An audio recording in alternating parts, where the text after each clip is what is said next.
За шөнийн мэнд мэдээж энэ бичлэг бас та бүхний үзэж байгаа өдөр үзэх байх. Тэр өдрийн мэндэ. Ер нь бол яг хоо тэнгэр үзлийн тухай яриад 10-аад жил ярьжээ. Ингээд харах тэр өнгөрсөн хугацаанд алдаа нь юу, оноо нь юу гэдэг талаас бас нэлээд бодож ин л төсөөл үед. Тэгэл яг хоо ингээл сая хөдөөгөр ер нь сүүлийн 1 жил орчим гаруй аймаг бас нэлээд олон сумуудаар явж хүмүүстэй уулзалт ярилцлага хичээл сургалт хийж үзлээ. Тэгээд тэр сүүлийн үед бол хүмүүсийн ерхий хандлага бол ерөөс өөрчлөгдөж байна.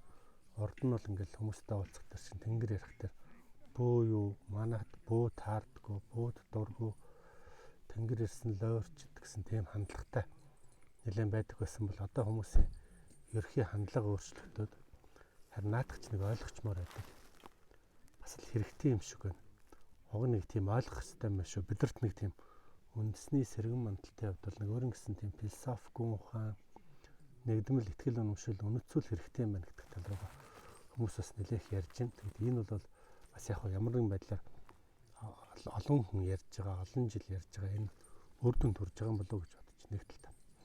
Нөгөө талтай бид нар бүгдөө та нар бүгдөө тэнгэр адилхан ярьж иж эвлэлд нь нэгдэж болдгоо мө гэдэг нэг тийм асуудал байдаг. Тэг ерөөсө болохгүйсэн байхгүй. Ерөөсө болохгүй гэдэг. Жоох юмнаас болоод хоорондоо муудалцаа, саж нийлээл, бие энтэйгээ хэрүүл урал хийгээл, би том чи бидэд тулаад ингээл байгаад байсан. Тэгэд яавал нэгддгийм бэ гэдэг талаас илүү их тийм бас эрэл хайгуул хийгээд одоо бол нэг тийм учрыг бас жоохон ойлгох хандлагатай болж эхэлж байна л да. Хүмүүс эвлэлд нь нэгдэхийн тулд нэг тийм 2-3 шаардлагыг маш хангах хэрэгтэй байна. Яг эвлэлд нь нэгдэхийн төлөө явж байгаа хүмүүс нэгдүгürt яг юуны төлөө явж байгаа гэдэгтээ зорилгоо ясмаханда тултлаа ойлгох хэрэгтэй нэг тийм. Байгуулгын эрхэм зорилго алсын хараа вишн гэдэг тэрэн шиг энэ тухайн ийм нэгдлийг бүрдүүлж байгаа хүмүүс бол тэр эрхэм зорилго нь яг юу юм бэ? Тэрнийхээ төлөө өөрийгөө бүрэн хэмжээгээр бие хэл сэтгэл оюунаа бүрэн хэмжээгээр зориулж чадах уу гэдэг тэр зоригдлыг бий болгох гэж маш их ажилтдаг юм хүмүүстэй. Энэ зоригдол бий болсны дараа л ийм нэгдлийн тухай ярихаас бид нар нэг тийм одоо юу гэдэг нь тэмцээ, цуглаа, жагсан эсвэл юу гэдэг нь ямар нэг юм яриад ингээд эвлэлд нь нэгдэх тэр нэг жоохон божигнжсэн бол ингээд тал тишээ тарж алах болчиход байгаа байхгүй. Тэгэхээр нэгдмэл нэг тийм итгэл үнэмшилтээр төвлөрөх ёстой болж орж байгаа. Дараагийн нэг зүйл нь бол хувийн ашиг сонирхол, хувийн эрх ашиг гэдэг зүйлийг бол аль болохоор тухайн эв нэгдлийг бүрдүүлж байгаа тэр хүмүүс бараг тэг төвшөнд авчиж дараагийн тийм шингээх чадамж хүмүүсийн ааш араншин харилцаа хандлага уур бухимдал нэг би чи гэдэг тэр ааш араншингийн хувирлыг шингээх чадамж нэмэгддэг юм байна. Тэр нэг тийм би болон хувийн эрх ашигыг бүр нэг тийм тэг төвшөнд аль болохоор төгөх тусам бусад хүмүүстэй ингээд харилцаа одоо нэг бусад хүмүүсийн эв нэгдлийг шингээх чадамж нь илүү нэмэгддэг. Бид нар ерөөсөө урд нь бол тэр нэг тийм шингээх чадамжаа нэмэгдүүлж чадахгүй. Хүн болгон өөрийнхөө эрх ашиг тэндээс ямар нэгэн тийм ашиг хонжоо хагаад байдаг. Эв нэгдлийн ч юм уу, нэр хүндийн ч юм уу, одоо олон нийтийн өмнө гаргаж байдаг юм эсвэл мөнгө төгрөгийн ч юм ингээл ямар нэгэн хүмүүсийн хооронд харилцаа холбоодохдоо төгтөр хоорондоо тэгээд нэг тийм хүмүүс тэрнээс болоод тэгсэн, энэс болоод ингэсэн, тэр тэгсэн, намааг ингэсэн гэл ингээл нэг тийм гомдол тунирхал салдаггүй. Энэ гомдол тунирхал өөрөө эв нэгдлийг үүсгэхэд маш том садаа болдго юм л да. Тэгээ энэ юу гэдэг нь нэг хувийн эрх ашиг гэдэг зүйлийг ерөөсөө ингээд аль болохоор хэдий ч нэ багасгах чадна, төдий ч нэ одоо юу гэдэг нь шингээх чадамж гэдэг нь бусад хүмүүстэй харилцах чадамж нэмэгддэг юм байна. 3 дугаарх нь бол эв нэгдлийг үүсгэж байгаа тэр хүмүүсийн ааш араншингаа тогтоон барих гэдэг юм уу та нэг тийм би төвөөсөө ангижраад бид төв гэдэг юм уу нэг тийм нэгдмэл эрх ашиг гэдэг төв рүүгээ орж чадчихижил цаашаа явахаас тэрнээс цаас чаддаг юм л да. Тэгэд одоо цэрэг айрам спортын багийн бэлтгэл ажлууд байдаг шүү дээ. Нэг тийм тодорхой үр дүнд хүрэхэд тулд амжилтанд хүрэхэд тулд өдөр шөнөгүй бэлтгэл хийдэг. Цастайч, боротойч, шуургатайч, харанхуйдч, гэрэлтэйч, баяр наадамдайч, магадгүй ууж идэж жахтайч гэсэн тэр нэг тийм тодорхой хугацааг хамт байлгаад тэгээд тэд нэг тийм өргөстэй өнгө гэлбатай цуг ингээд дотоод сэтгэлдээ хүлээн зөвшөөрч чаддаг тийм чадамжтай баг бий болж тийм чадамжтай хүмүүсийн бүлхэм нэгдэл бий болгож тэр нэгдэл цаашаа томордог юм л. Тэгэхээр энийг зүгээр өнгөрсөн түүх рүү эргээд харах тэр Чингис хаан бол эхний 10-ыг үүсгэхэд бол хамгийн удаан хугацаа зарцуулсан. 10 түүсний дараа Монгол улсаа байгуулахад бас тодорхой хугацаа зарцуулсан. Тэгээ энэ хоёроос богинохон хугацаанд дэлхийн тавцанд гарахад бол энэ хоёр зарцуулсан хугацаанаас маш богинохон хугацаанд гарч чадж байгаа байхгүй. Тэгэхээр эхний нэгдлийг үүсгээд эхний хүмүүст нэг тийм шингээх чадамж, бусад хүмүүсийг нэг тийм яг байгаар нь одоо өргөстэй, гэлбаатай цуг, гоётой, сайнтай, муутай дотоод сэтгэлтэй хүлээж зөвшөөрөх чадамж бий болсны дараа л ийм нэгдэл бий болох гэдэг байхгүй.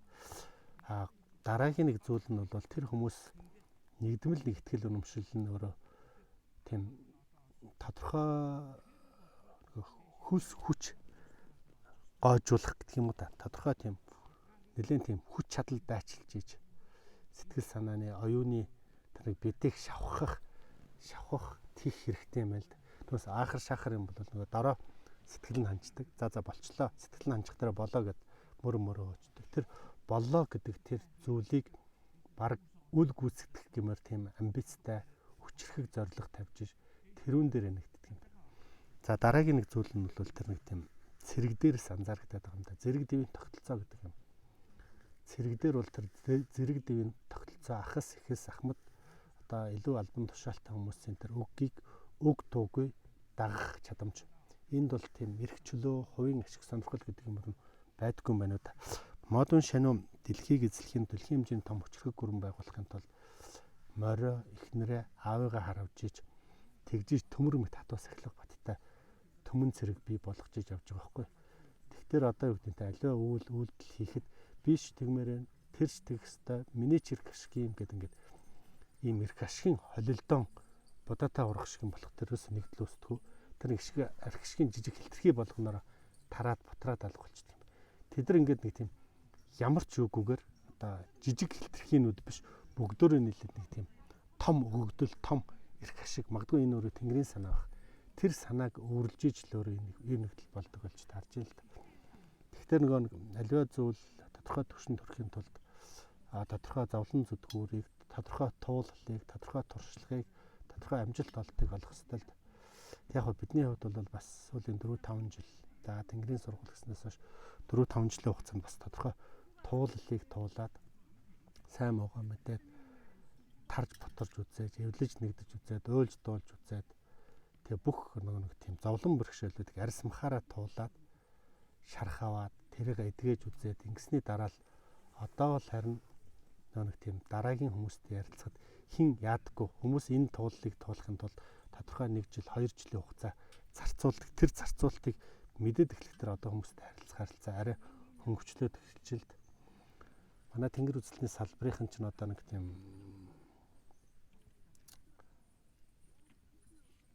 ер нь бол сургалт боловсрал гэдэг юм жоохон дургөвтөр бөөг сургадгүй л гэн тэнгэр үзэл сурахгүй л гэл ингээл дэлхийн нийт өнөөдөр юу гэдэг нь нэг тийм хэнийг хэр зэрэг хүчрхэг хугацаанд богино хугацаанд хүчрхэг болгож хүмүүжүүлж тасгалжуулж чадчихна гэдэг өөрөө маш чухал зүйл байгаа байхгүй. Тэгэхээр энэ тасгалжуулалтын арга барилаа бас тодорхой төвшөнд ойлгоод эхэлчихээр энэ бол цаашаа явах юм байна л гэсэн тийм ойлголт орж байна л.